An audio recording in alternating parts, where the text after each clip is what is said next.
Apologize for those audio issues in the interview with Anderson, but again, under that World Championship standard, new national record. He's expected to run up in Canada in a few days at the Harry Jerome meet, which I only mentioned because they raced at the stadium named for my grandfather, which is my only vanity play during the course of the broadcast tonight, Tom. Hey, Paul, one thing about Navaski Anderson, kind of a peculiar situation happened to him in the 2023 NC2 when he got disqualified. He had won the race rather easily, but got disqualified in that race, and so he really should have been an NCAA champion that year running for Mississippi State. So it's nice to see somebody, you know, really successful after going through a situation like that. And you know, the 800 is so tough, as you pointed out, the Josh Hoey race in Monaco. But Navaski Anderson, given any luck, might be a finalist in Tokyo this coming fall. Well, in a race that is so deep right now, and that was on full display in Monaco in that race with Josh as well. So we'll see a lot of people talking that maybe David Rudisha's record from the London Olympic Games in 2012 will finally go down this year. What has definitely gone down is the sun here in Los Angeles as we're starting to get the darkness. Now those lights that are around the stadium are really more radiating onto the infield and the football stadium that surrounds it. But we get some light here as they come into our picture on the first full lap of this track. Craig Novak is the pace setter here in the early going in this men's final surge steeplechase. Those lights scheduled to take them through an 8:10 pace, as the men's steeplechase world standard is 8:15. So trying to work their way through these early laps and stay on that national, or if not international, qualifying standard pace. Isaac Updike. And Paul, Geoffrey KIRWA, one of the really big stories in this event, ran 8:13.89 earlier this season. That's the second fastest steeplechase in history for a collegian, behind what Henry Rono ran in 1978. Hard to believe that the Rono record is still almost 9 seconds faster than any collegiate steeplechaser had done since. And KIRWA was second in the NCAA, got run down by James Corrigan of BYU. You talk about a guy that's got a chance to make the U.S. team. Both Rooks and Corrigan, a couple of Ed Eyestone disciples, look like they've got a couple bursts that could be very well solidified there, despite what happened yesterday in Monaco with Kenny Rooks. But KIRWA kind of came out of nowhere with that 8:13 and is really a big talent in this event. So Updike is in second behind Novak as they have 5 laps remaining. Updike with a new lifetime best of 8:13.64 in Portland back in mid-June. Made the World Championship final back in 2023 and trying to regain some of that form that made him one of the top steeplechasers in the United States during that era. Geoffrey KIRWA also running well here for Under Armour Dark Sky, NCAA runner-up for Louisville. Yeah, and that was the kid I was telling you about, the 8:13 runner. And then Ahmed JAZIRI, who was a finalist in Paris last year, ran 8:08.02 in the Olympic Games. He was 5th and ran a season's best of 8:18 flat in Rabat back in May. JAZIRI holds 3 Tunisian national records in the mile, 3K and 5K indoors. Eastern Kentucky was the 5th fastest all-time collegian when he won the NCAA in 2022. He's another one right in the mix there. Yasin SADO, All-American at Virginia, was 5th at the Olympic trials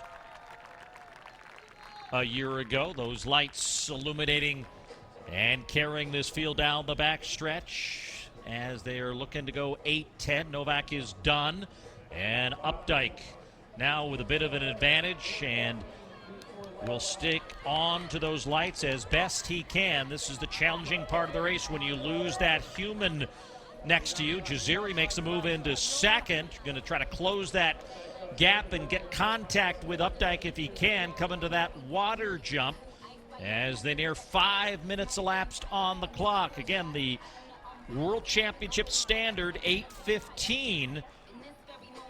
And those lights are at 8:10. And Updike looks very, very comfortable. She mentioned he ran 8:13 in Portland last year, had an off year in 2024, finishing only 12th at the Olympic trials. He was third at the USA DNF meet in 2023, but he seems to be back to the Isaac Updike of old, the 23 Isaac Updike, if you will, and running with full of confidence here. And to have this big a lead over a talent like JAZIRI is really impressive, and leaving SADO and KIRWA also in his wake. But there's a lot of race left to go here, Paul.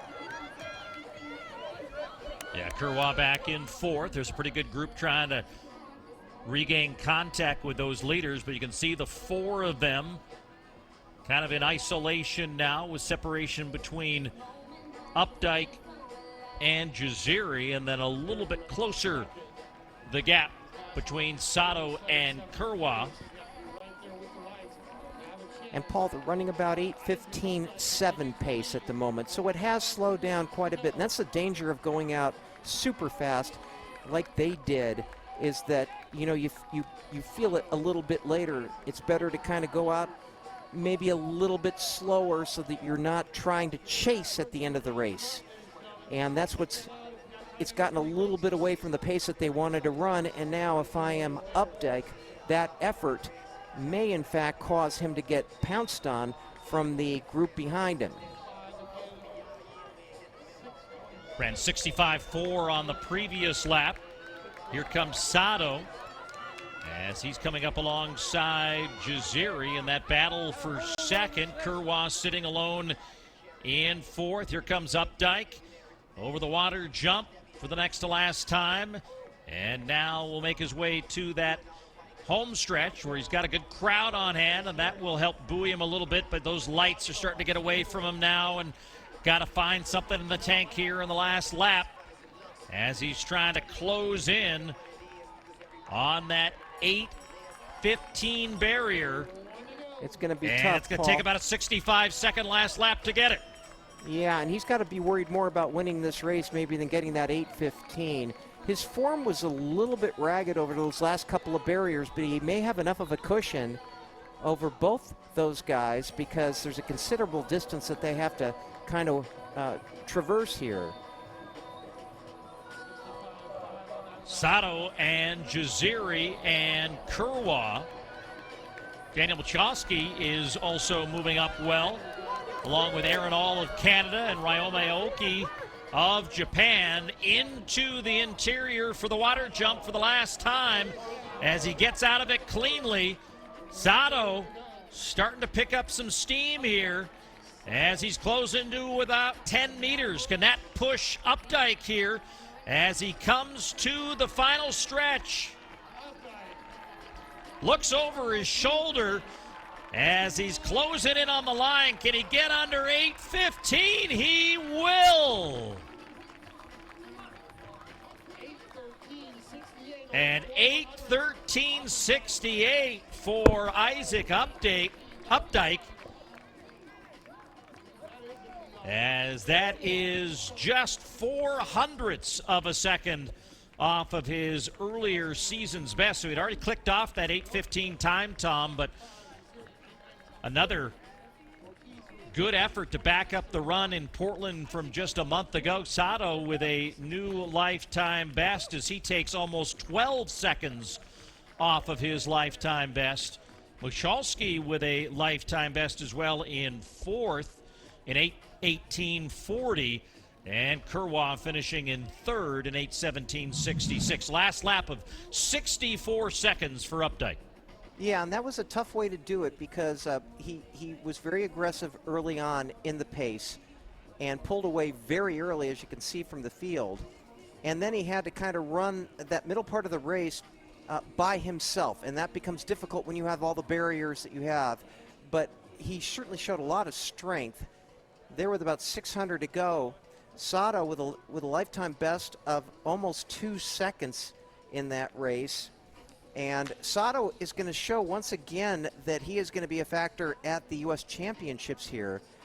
But I really like the way that Isaac Updike ran that race. He's running with a lot of confidence, Paul, because this was a very good field. You had the second place finisher from the NCAAs. You had the fifth place finisher from last year's U.S. Olympic Trials, MICHALSKI, really kind of resurrecting his career with that race. 8:18:40. Congratulations to him. That's a big step up. But JAZIRI only 6th. This is a guy that was an Olympic finalist and ran 8:06.